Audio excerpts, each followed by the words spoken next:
going on, everyone? My name's Obi and welcome back to Courtside Financial. Today we're going to be talking about an investigation carried out by a local Chinese government on used car dealers and what that means for a company like UXIN. If you're new to the channel, make sure you hit that subscribe button so you don't miss out on any videos, and also make sure you hit that like button because it really does go a long way in helping out the channel. Lastly, if you want to be a part of the conversation before it happens here on YouTube, click the link in the description to join the free Courtside Financial Discord.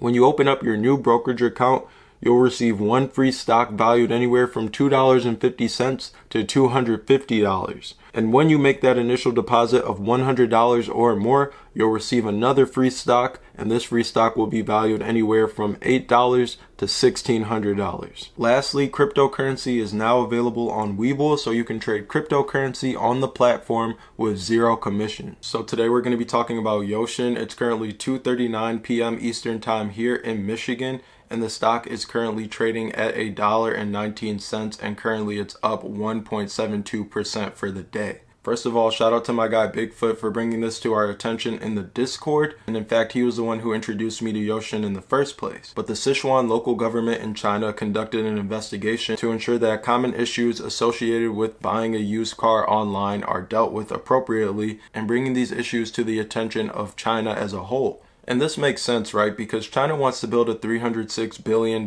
used car market from scratch by 2025. And in order to do so, they have to make sure the players in the industry are employing the proper and ethical practices. Because historically, Chinese consumers have never bought used cars. And even with things like rebates and less taxes that you pay when buying a used car, it's important to inspire consumer confidence still, because this is an emerging market. According to their findings here, the most concerning issues are the price, quality assurance, and car conditions. So let's get into the article really quickly. In the past 2 years, online secondhand car trading platforms have emerged intensely, and secondhand car trading advertisements endorsed by many celebrities have been bombarded on televisions, video platforms, and buildings. In order to understand the real situation of online car purchases from September to December 2020, the Sichuan Provincial Consumer Protection Committee commissioned a third-party agency to conduct consumer online questionnaire surveys and an online car purchase experiential survey. Looking from the outside in, because obviously I'm American, the advertisements and endorsements piece seems to be really true to me, because if you think about UXIN, even for example, they had Leonardo DiCaprio in one of their commercials. And you got to put a lot of money behind a guy like Leonardo DiCaprio. So with China wanting to build a huge used car market, I can only imagine that a bunch of new players are starting to surface, right? If you think about the EV industry, how many new EV companies are we seeing all the time? It seems like there's a new EV company every day. Well, it's the same thing over here. People want to follow the money and start business opportunities based on what the market is doing. The results of 4,706 valid questionnaires collected by the survey shows that price is the main reason consumers decide to buy a car online. And secondhand car consumers are most concerned about price, warranty, and car condition. At the same time, it was also discovered that there are various problems with online car purchases. 60% of consumers who bought secondhand cars have encountered inconsistencies in the content of consultation and promotion, incomplete information on vehicle certificates, insurance, and maintenance, and inconsistencies between car source information and the internet. Consumers hope that the car purchase platform can guarantee the authenticity of the vehicle source information, vehicle certificate information verification, vehicle quality, and vehicle condition information verification. So there is a problem. I hope no one was naive to this, but on a global level, it almost feels like the used car industry as a whole just gets a bad rep in general. And UXIN was no exception to this rule in the past. You know, they've changed around their business model dramatically, so we'll continue to read on and see if this article can tell us some good things about UXIN or some bad things about UXIN, or maybe even a little bit of both. In the online car purchase experiential survey as consumers, the agency organized personnel to experience 58 same city second-hand car home quasi second-hand cars through online browsing, booking car viewing, offline viewing, and transaction negotiation.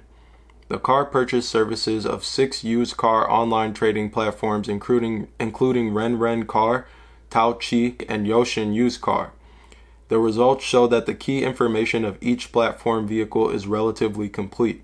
Most of the platform vehicles have real sources and consistent information. There are no issues such as forcing installment payments, purchasing multiple years of insurance at a time, and charging evaluation fees. However, the platform is still fulfilling its audit obligations and ensuring that the information is true. There is still a need to strengthen aspects such as contractuality, and urgent improvement is needed in terms of contract standardization, rationality, and fairness. For example, there are discrepancies between the important information parameters of the online used car and the real car information, the suspected publication of false car sources to attract consumers, the unclear notification of charging matters, the defect of deposit collection procedure, the existence of overlord clauses in the transaction contract, and individual the platform is lazy in auditing and checking. And there are situations in which consumers' privacy and personal information rights are infringed. So this goes without saying, but I think standardization is one of the most important things. We got to make sure that everybody is playing by the same rules and that we can hold every company to the same standard. That way they can set the expectations and remove any gray areas that might cause confusion between the consumers and the company. They also mentioned something about information being potentially infringed. A lot of people are weary about buying things online, and with a car, it's pretty much that times 10. When you're buying a car online, it's not just inserting your credit card number, you're putting in a lot more sensitive information. For example, if you need financing, you're going to have to give up your social security number, and then they're going to pull your credit. And that's just information that seriously can't afford to be compromised. The inconsistency between the important information parameters of the used car and the actual vehicle information is a big problem. Experiencers use online information screenshots to determine the model, price, color, age, configuration, mileage, and other information of the vehicle, and made an appointment to see the car offline, and found that 16 samples out of 51 experience samples had information inconsistencies, mainly involving the vehicle mileage, quantity, price, configuration, and other information. Experience 10 samples in 58.com, Secondhand Car Home, Gwazi Secondhand Car, Renren Car, and Amoy Car. Respectively, 58 Same City had 8 samples, and Secondhand Car Home has 1 sample. The vehicle does not match the actual mileage. Everyone there is 1 sample of each car and Tauchi, and the real car cannot be seen. The 3 platforms Tauchi, Renrenchi, Gwazi Secondhand Car Home, and 58 Same City merchants all clearly inform the purchase price, but there is a phenomenon, the transfer fee, registration fee, and other charging items that are not accurately notified. Various platforms and merchants charge GPS usage fees. GPS is installed by financial lenders to reduce commercial risk. If the consumer's consent is not obtained, the GPS usage fees will be passed on to the consumers, which unilaterally aggravates consumer obligation. Now, it appears that out of these companies that they mentioned, UXIN did not have any information inconsistencies, which is a really good thing for UXIN, but it's not all clear skies for UXIN yet. But that doesn't mean that there's no critiques for the Baidu-backed company. During the experience, UXIN Secondhand Car only provides online car viewing, and consumers need to pay a deposit before they can see the electronic version of the contract terms. UXIN's Secondhand Car's behavior of requiring consumers to pay a deposit before looking at the contract without the consumers knowing the main terms of the contract is undoubtedly an infringement on the consumer's right to know. In the investigation, it was also found that UXIN purchased vehicles. Everyone needs to pay the freight ranging from 1,000 RMB to 3,000 RMB. So the critique of UXIN is that 1. Consumers can only see the car online. 2. Consumers must pay their deposit before seeing their actual contracts or agreement to purchasing the car. 3. The shipping fee can range anywhere from $154 to $730, which is a pretty big differential. Now, here's my thoughts on these points. The fact that consumers can only see the contract after making a deposit doesn't really make any sense to me. Consumers should be able to have something in writing before they actually commit any of their money. That's pretty cut and plain to me. If you go to the dealership, they're going to give you a contract before you have to put any money down. But the good news is that this is a pretty easy problem to fix, and they called it to UXIN's attention, so hopefully they act on this and act on it in a positive manner. Only being able to see the car online, I don't take too much of issue with that. If you buy a car on UXIN, you pretty much know what you're getting into. If you buy a car online, you pretty much know what you're getting into. And also, Vroom, the American used car company based out of Texas, if you buy a car on Vroom, they don't have a location that you can drive up to and actually go check out the car. So you just have to understand that buying a car online is a huge decision to make. And if you're comfortable with doing so, that's just one piece that you're going to miss out on for the cost of convenience. And also for consumer protection, UXIN offers a 30-day standard return policy and a 3-day no questions asked return policy for all cars sold cross-regionally and tagged as super value, whatever that means. But basically, if you're not happy with your purchase or you don't like what you get, you have an ample amount of time to return the vehicle. Now lastly, the shipping fee, which I mentioned, can range from $154 to $730 and is a pretty huge differential. I mean, if we take the median value of that, that's $442. Let's just round that up to $500 for the purpose of the counter that I'm going to make to this point. If you buy a car on Vroom, you're going to pay $500 for shipping regardless. That's how much it costs on every car. But even with paying that $500, the price of the car is still going to be cheaper compared to going to a traditional used car dealer. And trust me, I know from experience, because last week or 2 weeks ago, I can't really remember, time flies, I actually just bought a car, and one of my friends works at Vroom, and they're like, why didn't you go through Vroom? Like, I can get you like a discount on it.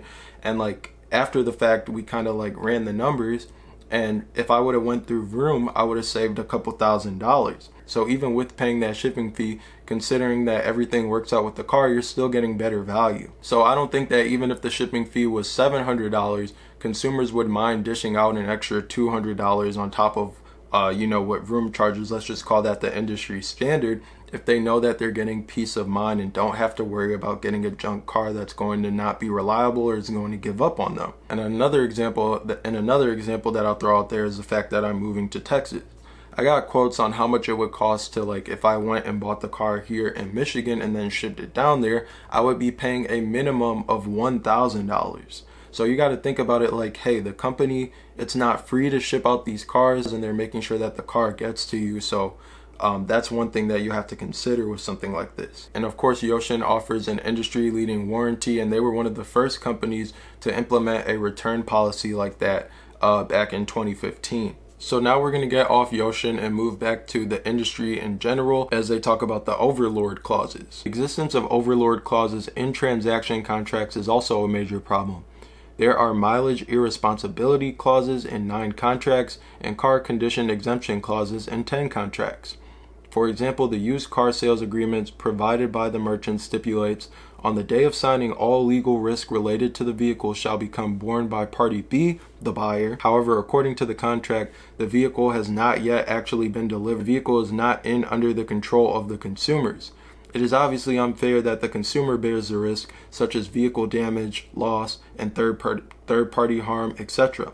Some contracts stipulate the operator shall be exempt from liability for quality assurance, vehicle model, configuration, authenticity, etc. under all circumstances.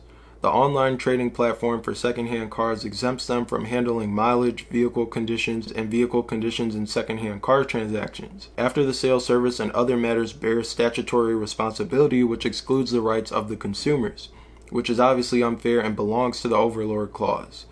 In addition, the important information on the contract is unclear, which may cause disputes. The contract agreed on the vehicle brand, color, vehicle model, frame number, and engine number for the target vehicle, but did not agree on the corresponding configuration that affects the price, performance, etc. Some contracts have incomplete stipulations on the risk links, such as liability for the breach of transaction, including no clear stipulations on the breach of contract and the calculation method of liquidated damages. Like I said, with UXIN, you have industry-leading warranty and the best return policy, so I'm not sure how applicable these overlord contracts are to the company. And mind you, their net promoter score has also been increasing. Last reported, it was a 30. Next, they give out some general consumer purchasing tips. Consumption reminder. In this regard, the Provincial Consumer Committee specially reminds consumers to pay attention to the following when buying secondhand cars online. 1 is to not fall into the trap of low prices and not to believe in verbal promises when buying a used car online.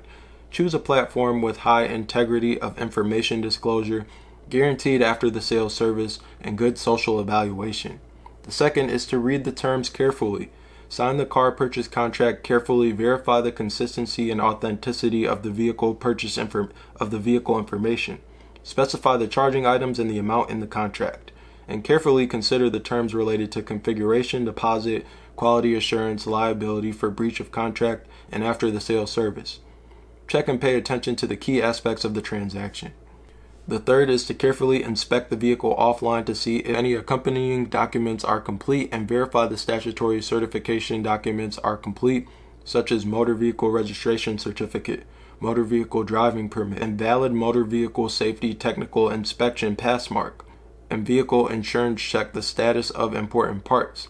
You can entrust a third-party inspection to check for structural damage. Check the appearance of the vehicle to verify whether there are defects. The fourth is to retain evidence and safeguard rights in a timely manner. Attention should be paid to the collection and preservation of relevant evidence, including electronic evidence such as web page publicity and chat, and book-style evidence such as contracts and bills. Once the rights and interests are found to be damaged, they should be promptly reported to the platform and, if necessary, file complaints in accordance with the law to actively protect their legitimate rights and interests. And lastly, what we have here is what looks to be a brief summary of the findings.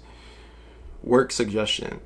The investigation revealed that the management of used car trading platform urgently needs to be strengthened. The Provincial Consumers Committee will recommend that the Government Supervision Department actively promotes the Internet Plus supervision, realize the integrated online and offline supervision, promote publicly the consumer complaints, and urge the platform to remain responsibility.